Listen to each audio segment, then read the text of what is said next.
Tuhan tidak akan ditemukan jika apa? Jika kita membatasi realitas hanya pada yang tampak saja. Kenapa? Karena hanya pada wilayah itu saja kita akan mencarinya, dan juga dengan metode indrawi itu saja. Padahal boleh jadi ada metode lain, ada realitas lain yang kita bisa menemukannya di situ, yang kita bisa menyaksikan apa yang kita cari di situ, kan gitu. Makanya kita tidak menolak sebenarnya metode eksperimental. Kita juga tidak menolak metode historikal.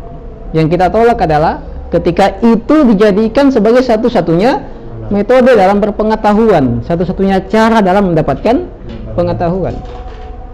Kita tidak menolak alam materi ini, ya ada alam materi ini, alam yang tampak ini ada. Yang kita tolak adalah membatasi eksistensi hanya pada yang tampak ini saja. Padahal apa?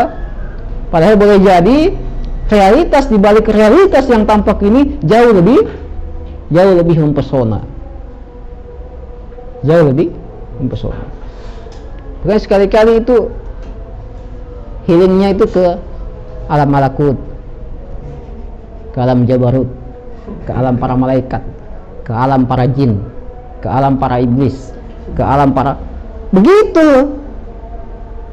Tuh, jangan selalunya hanya di alam tumbuhan, di alam hewan, di alam manusia, di alam penjual, di alam sekali-kali lebih luas pergaulannya itu. Begitu juga dalam berteman. Jangan hanya berteman dengan kelompok itu saja. Sekali-kali berteman dengan kucing, dengan pohon mangga, dengan jin, dengan malaikat, dengan semua yang lain. Kan ada banyak yang ada, kan?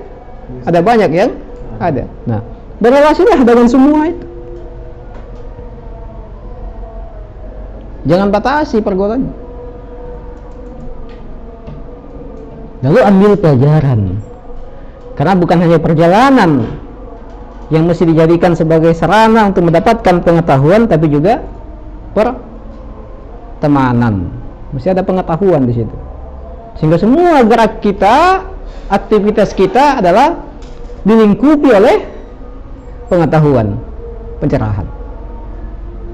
Entah itu mencerahkan atau dicerahkan, memberi pengetahuan atau mengambil pengetahuan, pelajaran atau mengajarkan.